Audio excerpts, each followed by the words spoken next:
There's a lot to say about Namibia, but I want to start with a very early wake up. I want to stress that getting people to be excited about waking up at 4 AM requires one of two things. Either copious amounts of coffee, or this.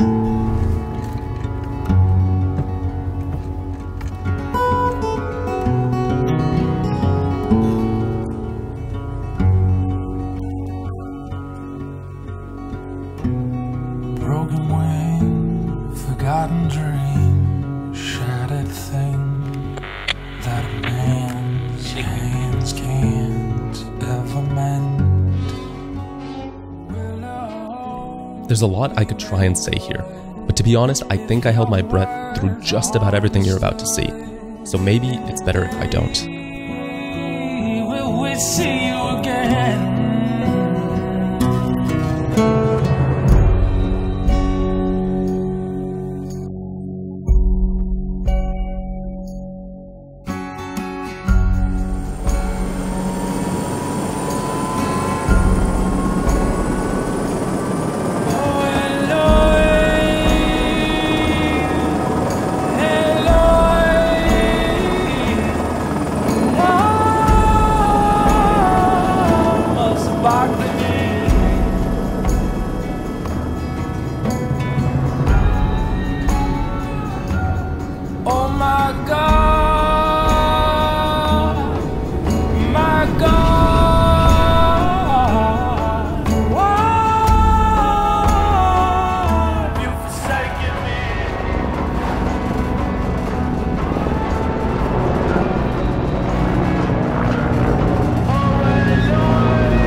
Forever my family forms the rain.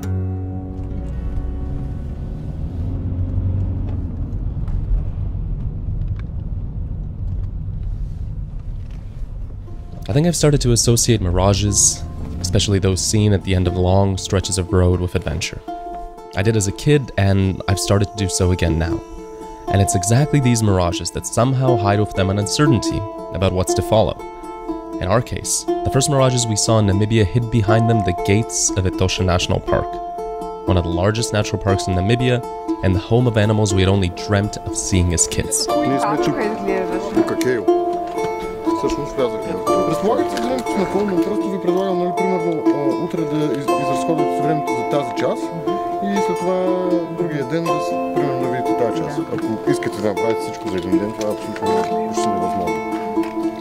Да, така че. Ако ще броите лъвовете? А ние в други ден кога тръгваме да летите? Чакайте да имаме. Дърба си така.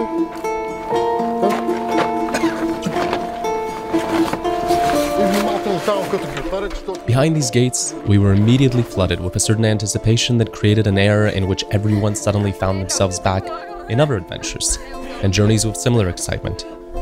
Adventures that filled in the final hours till sunset. И дойде с чисто нови чорапи, вече като на закарана след 4 часа, 5 часа плаване, тук нямаше нищо по краката, нямаше чорапи. Реката си е доста мощна, нали? Да. Той е плитко, обаче плитка, много... Плитка, с яки бързи. Аз викам, че е слезал в Бължа и съм дала в лодката. Не са дами, не са... И той изчезна в гората и повече няма. И го видяхме след 2 часа някъде. Бяха седнали да начакат там долу. Това да помня, те ще беше ужасно.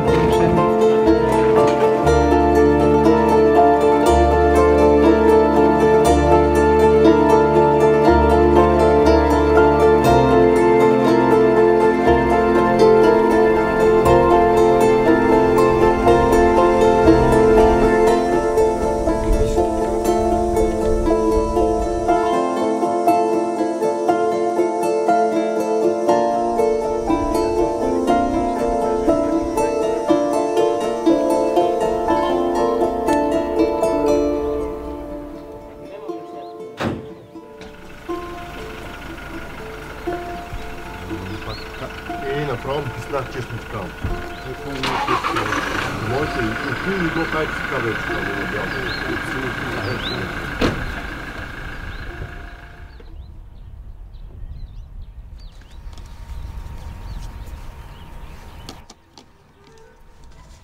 The morning before entering Etosha was electric. One where every moment you have free you try to pack in with as many small moments as you can because you know you're about to go on a journey.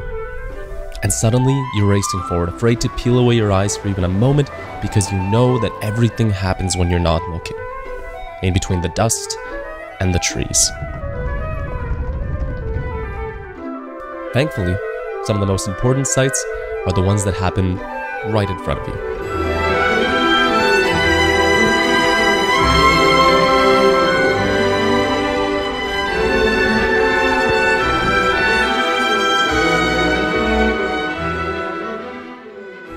What can I really say about Etosha or any such park that hasn't already been said before?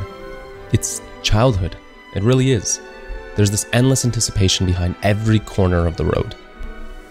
I don't think you can ever get tired of laying eyes upon the impossibly elegant and large giraffe,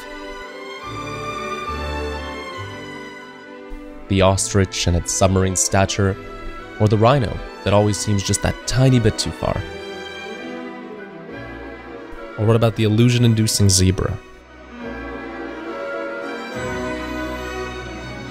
Or the bumbling elephants crossing your path?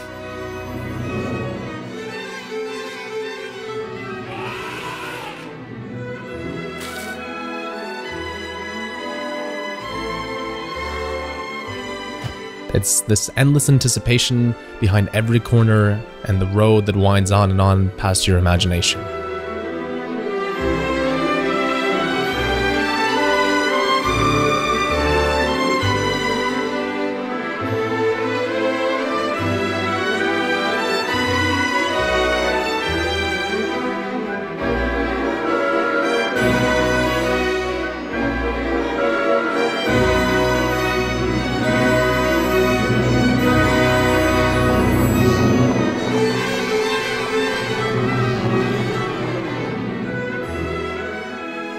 Finally, though, we have this powerful testament to the fact that fear can find its way through the shell of vehicles and minds. You stare from a distance, and yet eye contact feels all too close.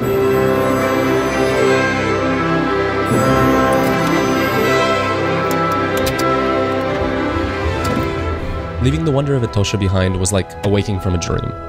But at the same time, not quite, because there's something equally surreal about suddenly feeling the road below you disappear. At least, road in the traditional sense. Asphalt suddenly gave way to carpets of sand.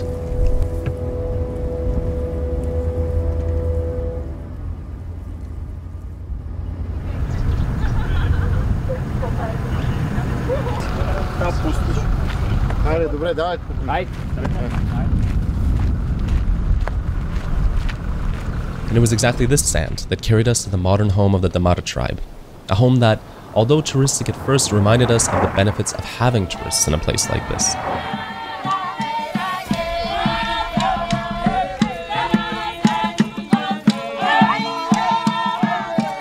Not so much to see, but rather to not allow anyone to forget the dances, traditions, but most importantly, the openness of a culture that makes up roughly 10% of the country.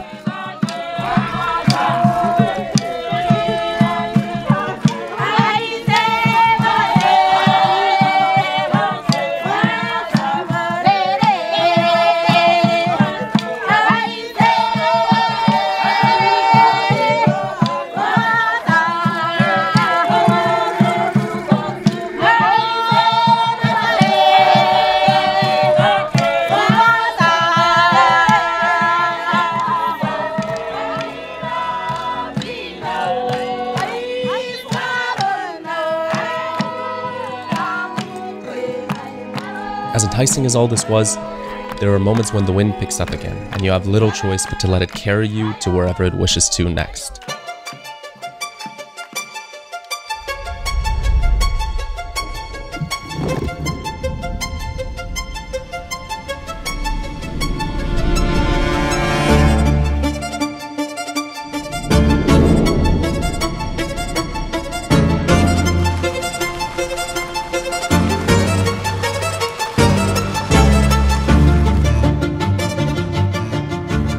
ever want to get lost? Like really, really lost? Like lost at sundown lost? Amidst the tall, surreal spring grass and the glares of piercing rays?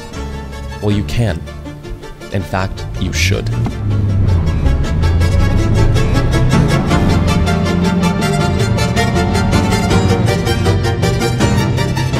Just make sure that you have other people there in case you take one slightly wrong turn.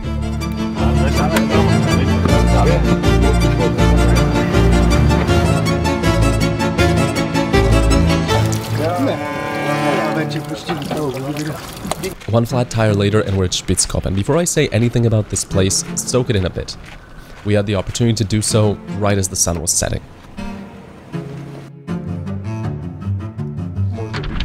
Но най-интересното нещо, което е тук, е арката. От сега казвам, тази арка ще намерите по главния път, надолу има табели, пише арка. Така.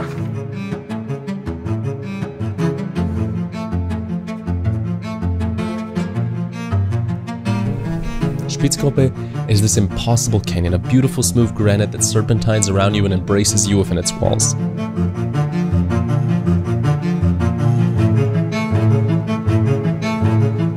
Because of how encircled you are in a strange way, it immediately feels yours, and of course, you realize it's not and never will be, but just in case you're not completely certain, you can see that its original settlers left something quite literal behind, marking their territory.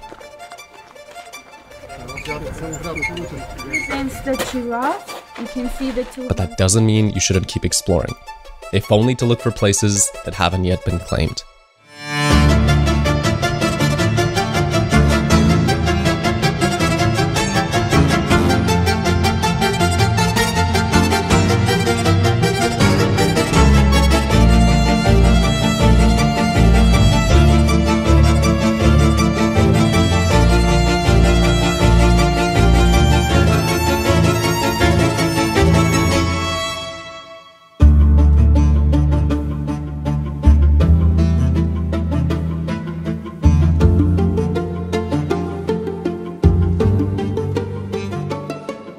SPITZKOPPE will remain ingrained in my mind as the very first place where I truly realized how beautiful Namibian nature is. Not just beautiful, but welcoming as well. That might have been the heat, but it also most probably was the people we met along the way, like our guide, who brought us into her world through more than just tourist checkpoints. Either way, this all came to a culmination as we gathered and spent sundown at the famous arch.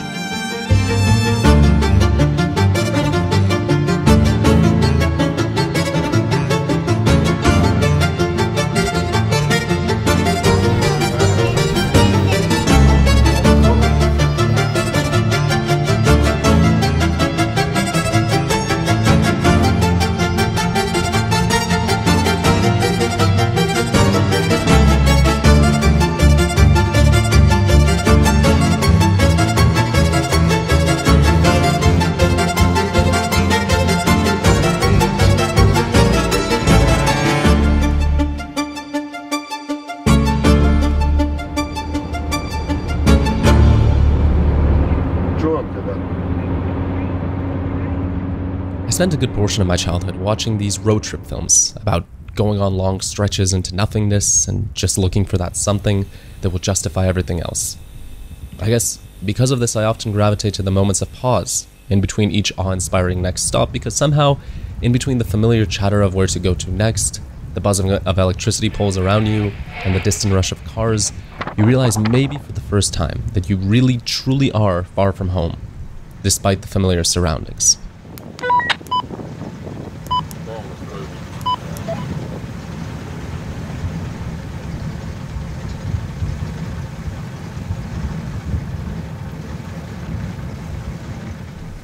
That feeling is only heightened when you suddenly hear something you haven't heard before, namely the persistent and sometimes frightening yell of seals.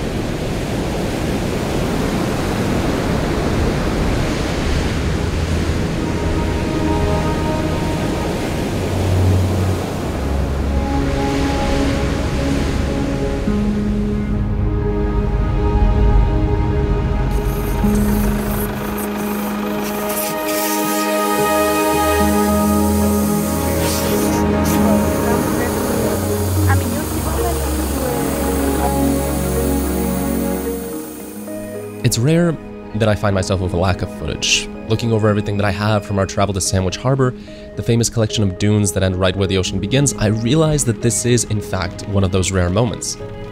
In this case, I'll do my best to describe the emotion of being there. It feels like the entire time your mind is trying to construct this landscape from scratch. It feels impossible, and that's maybe because it is. You drop down from these towering, crumbling dunes directly into the waves that crash at an infinite beach. And that still feels like I haven't said anything. Either way, don't take my word for it, or any of this footage. This needs to be seen to be understood.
Over the last year, I've often found myself traveling with groups of like-minded travelers, something I had never done before. There was this period in my life when I think I entirely refuted the idea of being somewhere with even a handful of people because it would take away from the magic of whatever place I was going.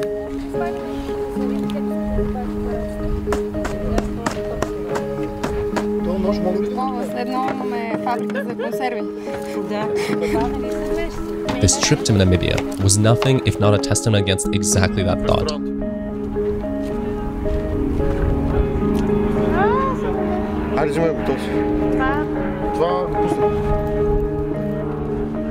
Although I still love the idea of finding myself alone somewhere, there's something equally magical about the moments that are created at sunset with a group of people from different age groups and backgrounds.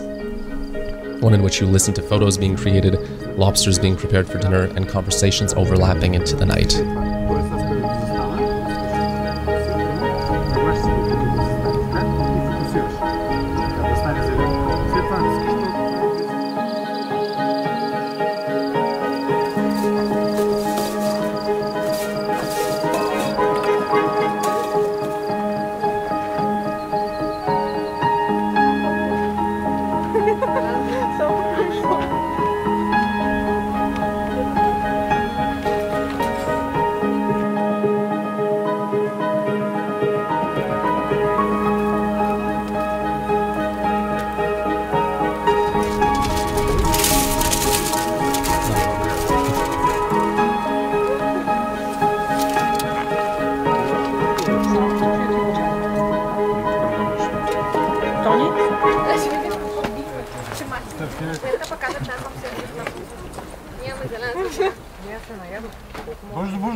And so we reach the moment I'll perhaps always remember from Namibia, starting with the sounds and sights of the morning.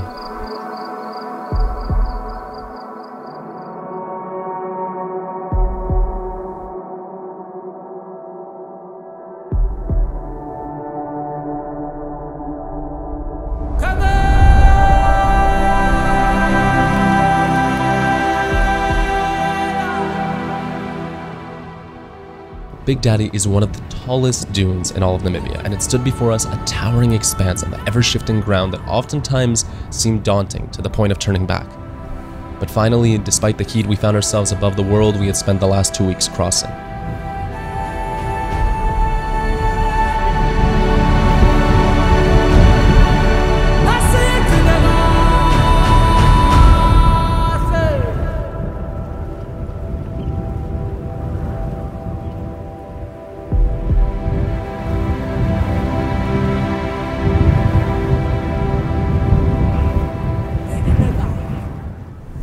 The only thing left was to return back down to it properly.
And with that final encore, we're at the last sights of this beautiful part of Africa. As I said in the beginning, there's a lot to say about Namibia, but there's even more that can't be said. It can only be found. Even if that's in a corner you're not even sure how to find on a map. Atop a lonely hill, gazing out at sunset.